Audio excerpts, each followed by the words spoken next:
back to the Friarside chat. I'm Vince. This is Brandon. It is August 31st, 2023. Here to talk Padres baseball.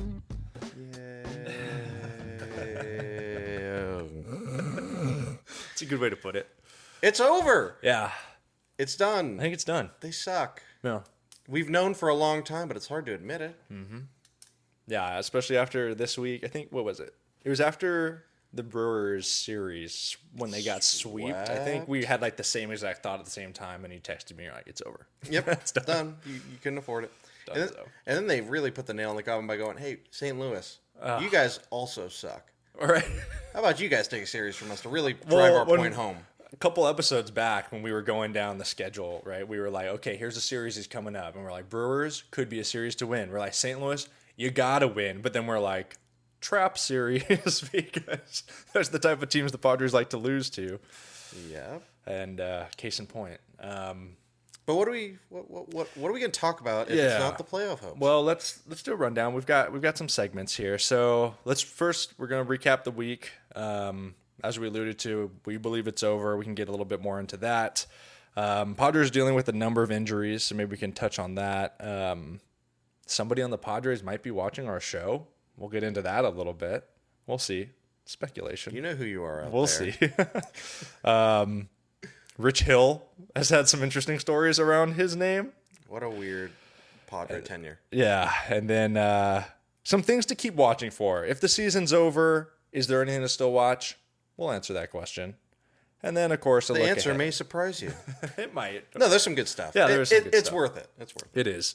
But I think that's the lineup for today. The rundown. Exactly. So without further ado, let's talk about this week real quick. So we got swept by the Brewers, lost 2 out of 3 to the Cardinals, including 2 walk-offs by the San Diego kid, Tommy Edman. If it's going to be anybody, at least it's someone local. Yeah, that's true. That's very true. And both against Hader.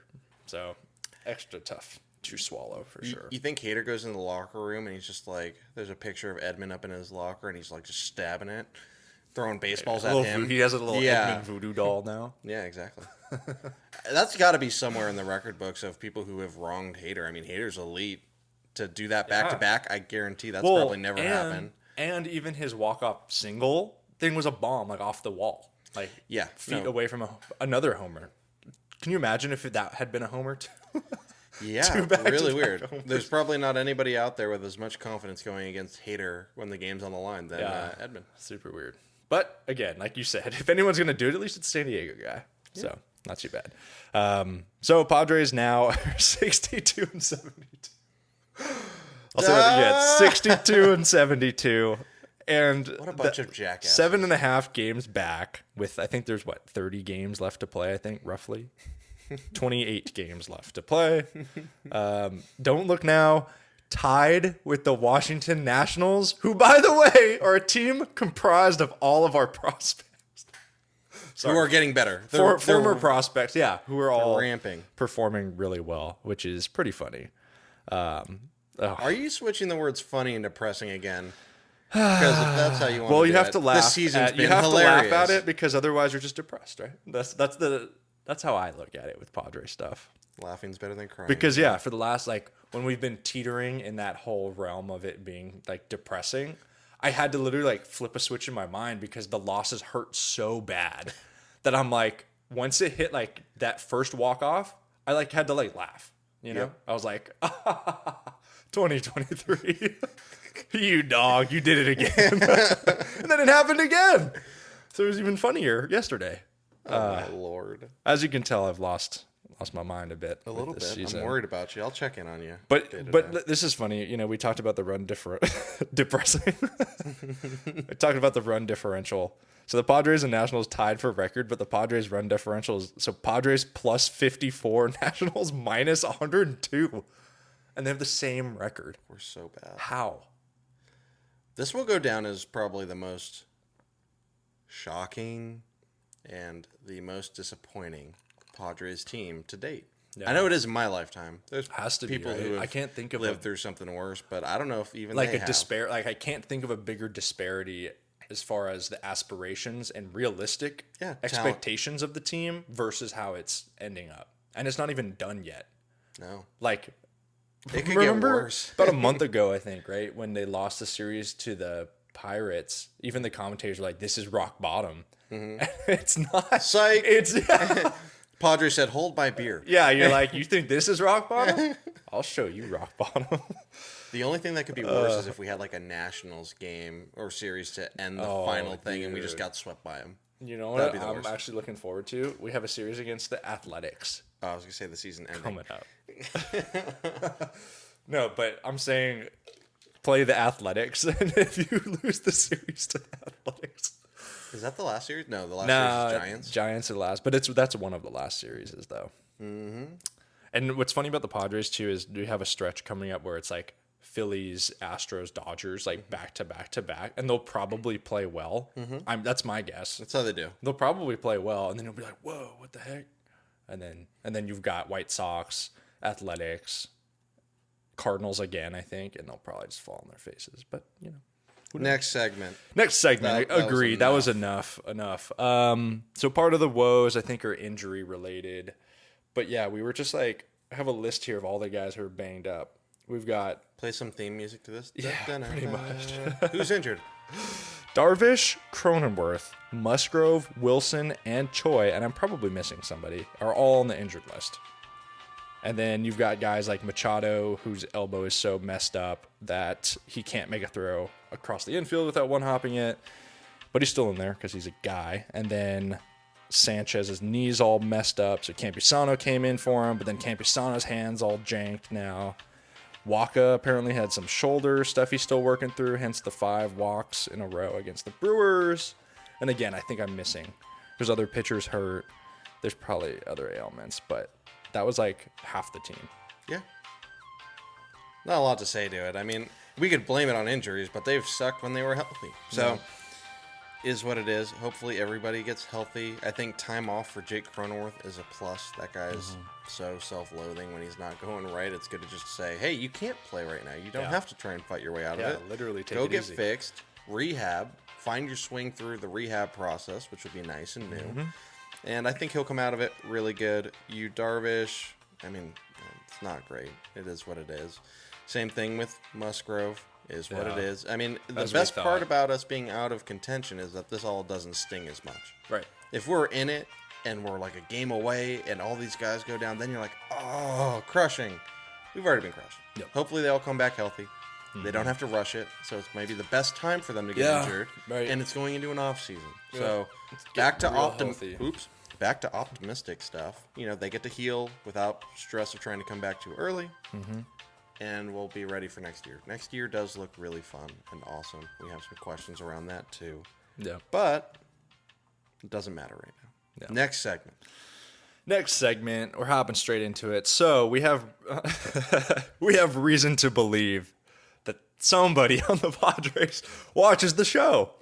And again, this is not from any direct contact or anything. However, or any kind of reality. Probably not.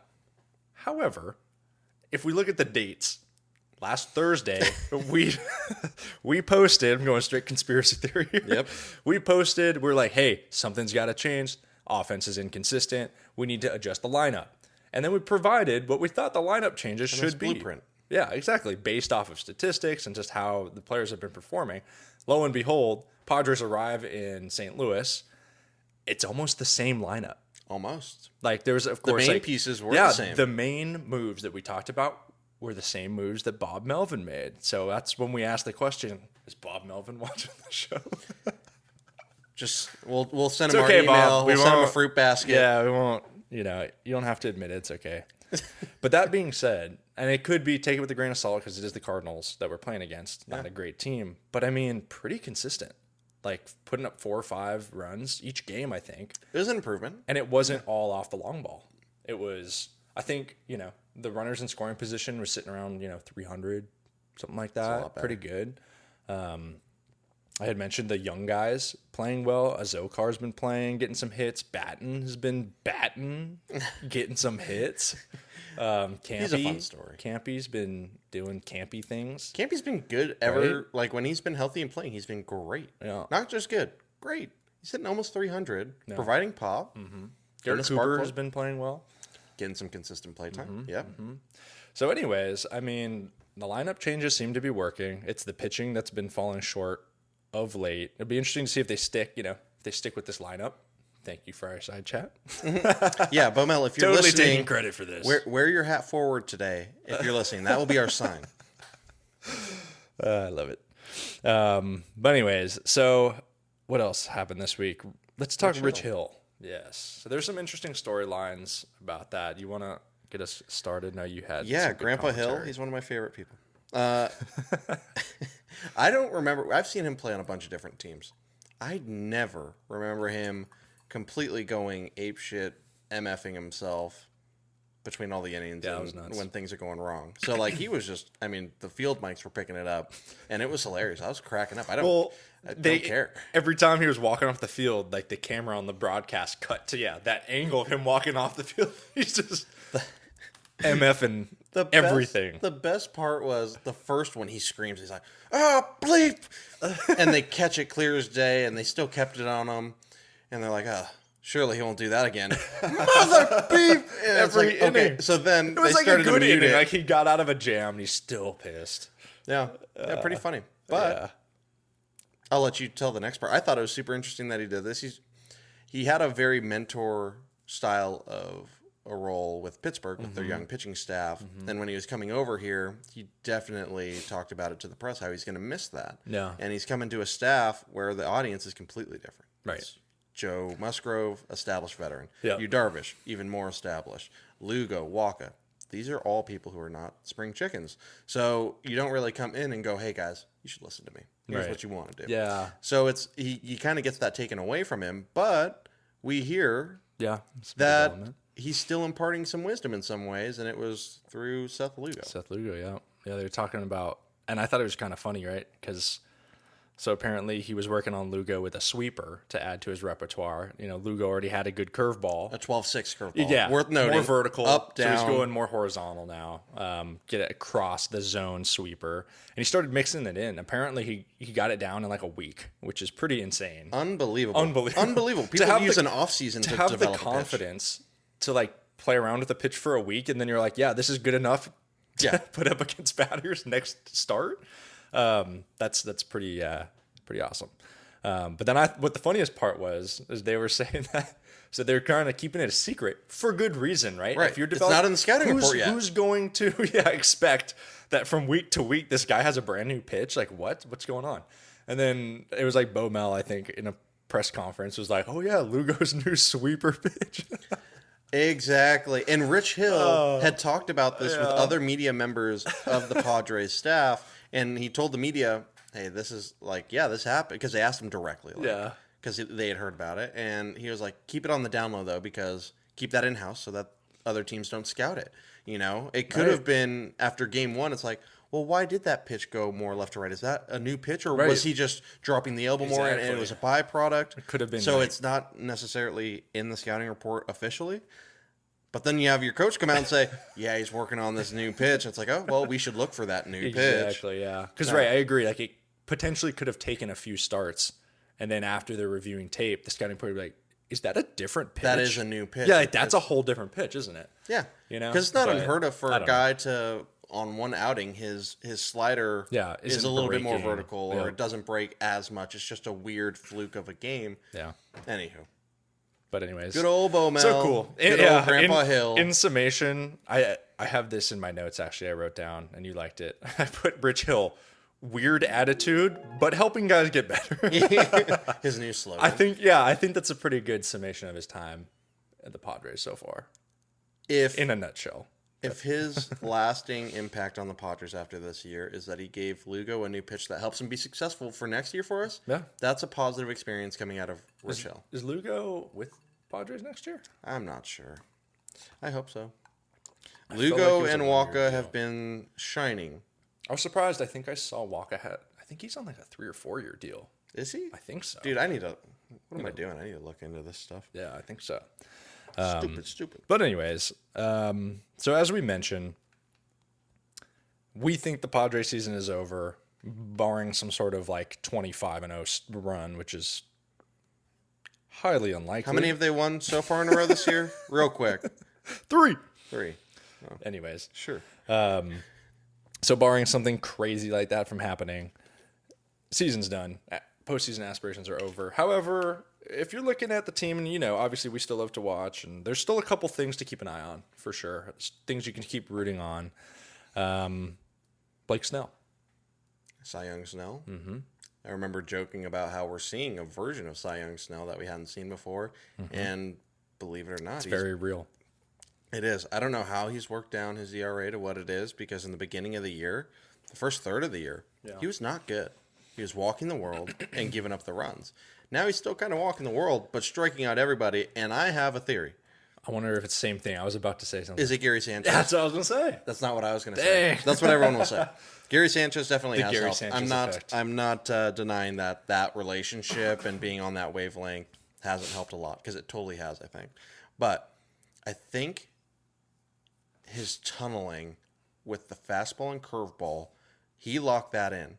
And what I mean by that is when the pitch is coming out of the hand, he's getting the same view to the batter on the fastball and the curveball. They're looking identical. I've never seen in my life major league hitters and good major league hitters chase a spiked curveball that bounces in front of the plate as much as Blake Snell does on a consistent basis. Yeah. That is the most deceptive pitch in the MLB right now, and I would put money on that, because you just don't see those results out of any other pitcher. That is the grossest combo, and it's worked for months now. Well, yeah, I remember we always used to use the term effectively wild when we played. Like, how is this guy pitching? He's like, well, he's all over the place, but he's effective. And I think that's exactly what Blake Snell is this year, right? Because there's definitely something to be said. Like, if you know a guy is kind of like a Waka, and granted, he's still having a really good year, but he's always around the plate. You can bet on his sequence. Exactly. And try and think ahead. Right. Effectively wild, you can't And bet. you know that he's not going to miss by a lot often, as opposed to Snell. Like, he'll paint, he'll like, and then he'll just be like 20 feet off consistently too, Yeah, no, 100%. I think the curveball down has been his bread and butter, and he's doing such a good job. His equalizer to that, because they did start spitting off-speed down if recognized. Even then, they still don't recognize it, but he mixes in that changeup at the bottom of the zone for a strike, which looks like a fastball, stays in the zone. It's a really, really gross combination between fastball up, fastball down, changeup down, curveball down. No. They all look the same. It's 3 different timings. That's why he's been effective, and that's why his Ks are so high. And when you live down like that, and he can miss down in front of the plate, you're not going to get hurt on those pitches. Yeah, you can't. You can't get hurt on them. Nail, head, boom. Off. I think I just explained why Snell's been great.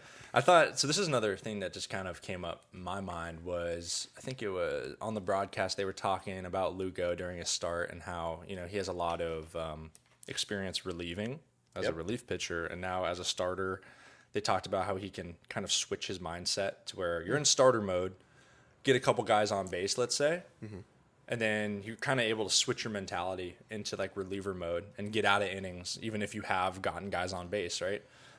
Since that's the life of a reliever. And I'm pretty sure I looked at the number, and part of it, is because he does get so many guys on base. I'm talking Snell now. Yeah. But they said he's been like almost better than anybody at getting, through innings, even if there's guys like in scoring position. Strikeouts help right, with that. because of the strikeouts. Yep. So just thought it was interesting, and I'm curious, if there's anything, that mentality kind of thing changing too. I think he's found a lot of trust and faith in himself to get out of those situations, because every time you get out of it, that's another notch of confidence, right? And it's like, ooh, okay, now, and that takes away from walks. Yeah. So now he's not afraid to walk somebody because he knows I can strike out the next one, the next 2, and at times the next 3. I mean, he's flirted with fire a long time. It's just now he's not getting burned, and I think it's with that confidence. I think it's with that Gary Sanchez being on the same wavelength, and then ultimately the effectiveness of his curveball. Right. Last thing on Snell. Yeah. You re-sign him next year. No. Okay. I think he has a really effective... Especially if he wins Cy Young. Like, oof. He's going to price himself out of San Diego. I know he likes it here. Yeah. And, I'd be a little disappointed if we got him, because it's just, we're not going to pay him... We're going to pay him too much, and I don't have faith in him doing this again next year. It would be kind of the same thing where we got him high from the Rays. Yeah.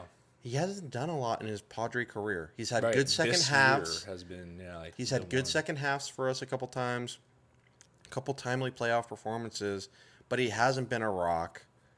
And for the money he's going to be demanding, I want a rock. I don't re-sign him. Do you? My fan side of me wants to re-sign him. Because he's hot right now. Yeah, well, he's hot, and he's just a great dude. He is a great dude. And Yep. I'm a big clubhouse guy, and even too, just like even watching like after his good starts, he'll talk with Mud and Orsello, and I will miss him. those are awesome interviews. I've like seen I haven't seen all of them, but I've seen a couple of them, and every time they're hilarious. They're great. He has, and you talked about it before. He gets the staff members' shoes. He makes sure that they feel appreciated and they're seen, and I love that. I wish So it's Snell like- nothing but the best, and I wish him continued success. Yeah. I just don't personally believe it. Yeah, no, I agree. I think you're right. I think ultimately, and especially with the Cy Young, as much as we're like pulling for him to win a Cy Young, I think you're right. Like that would, I think, price him out.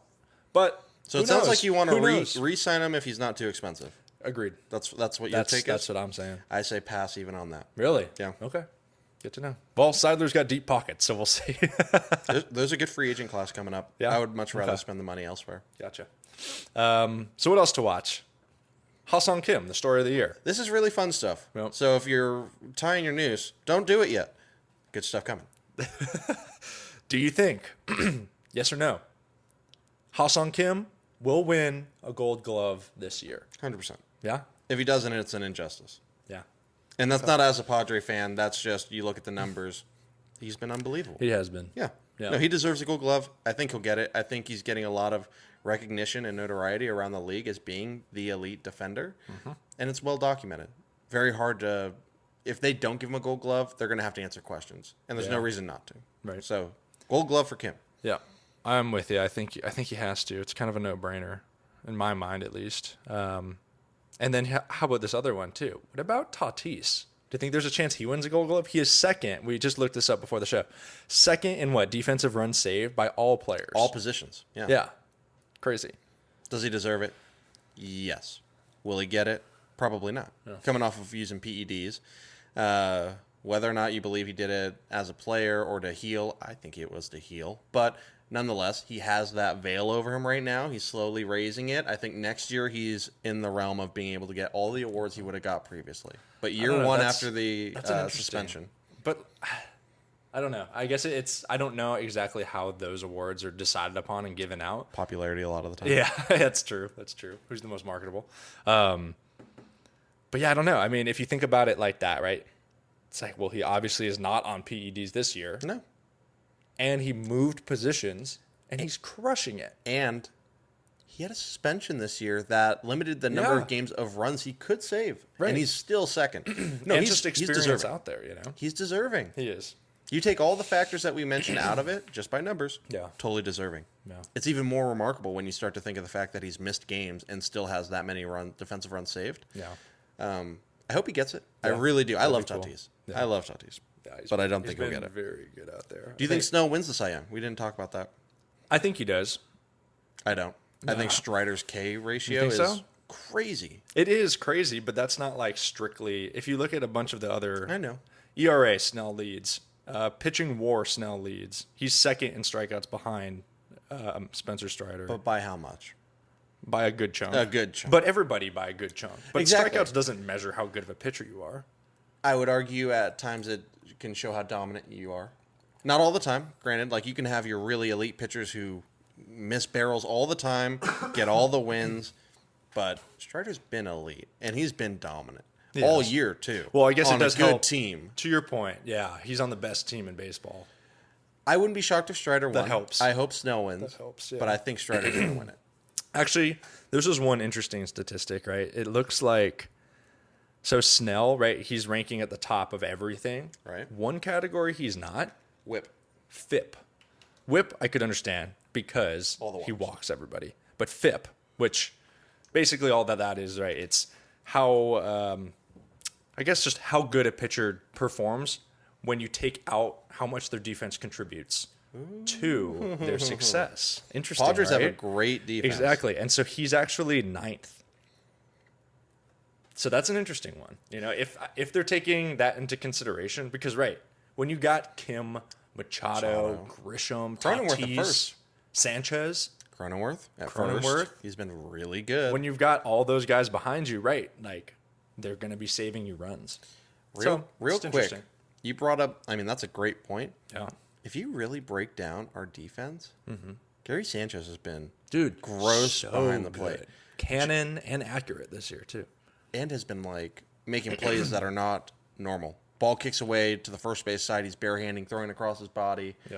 To second, and still getting some of like the bunt plays, he's on it, and he makes up for like getting there a little bit later with just like a cannon. Yep. You know? And then you got Jake Cronenworth, who's been playing a gold. He won't get a gold glove, but he's been playing a gold glove level first base. So many balls he lays out and gets that other first basemen don't get, and also he makes a ton of plays where he works away and sprints and touches the bag, which eliminates any possible error on a toss to a pitcher or a pitcher not covering. No. Then you got Ha-Seong Kim at second.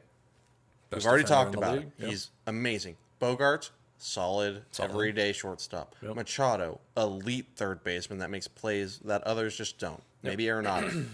Then you've got Juan Soto, who deceptively plays at times a really good outfield and some he's really just streaky. boneheaded. Sometimes he looks like completely lost out there. He's a baby giraffe. Exactly. And then other times he's like, oh, He'll take nice a one play. hopper off the wall and put a dart on second base and get him out. So he's a mix. Yeah. Then you got Trent Grisham, Gold Glove center fielder, amazing routes, runs it down. Doo-doo then arm. Doo-doo arms. Then you've got Tatis, who is second in defensive runs saved across all positions.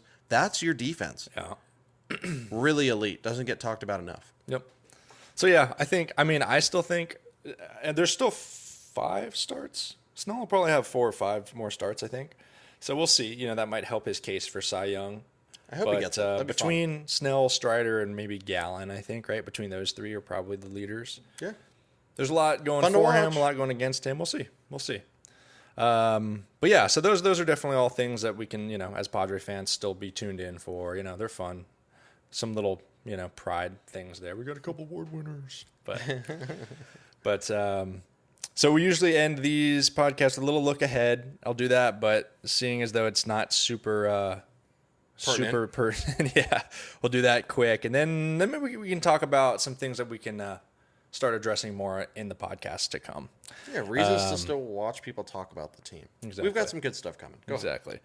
So next games, so the Padres are back home, which is actually always nice. They always typically play better at Petco. 4 games against San Francisco, should be fun. And then 3 games against the Phillies, who have been real good lately. Freaking Harper, dude, that guy's unreal. Trey Turner's turned it around. Schwarber's kind of turned it around this season, hitting bombs. They're just playing really well. Yeah. I'd like to beat them. That'd be fun. That would be sweet.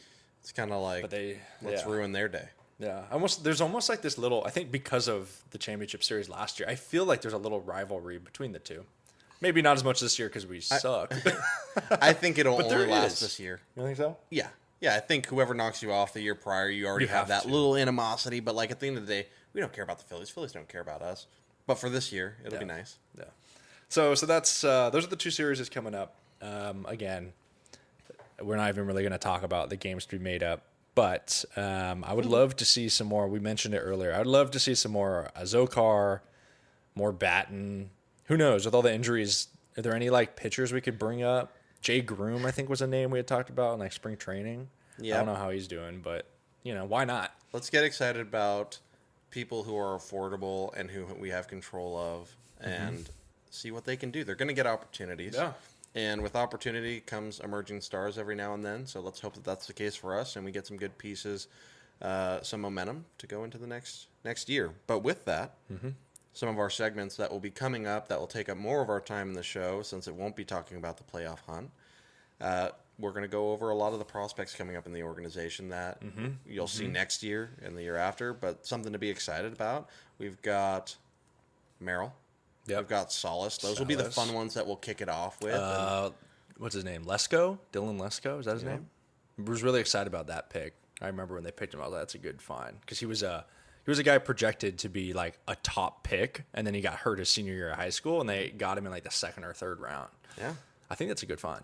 It'll be really fun. Yeah. I mean, we'll get to know them on a personal level, see how they're progressing already, and bring you that information and just get pumped about it for next year. What's that guy's name? There's one guy, all-star name team.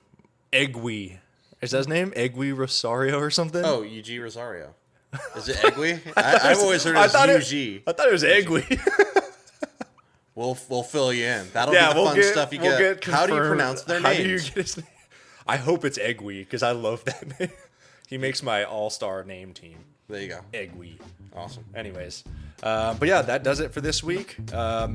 You know, keep an eye out. We still got Cy Youngs. We still got Gold Gloves potentially out there. And baseball's fun.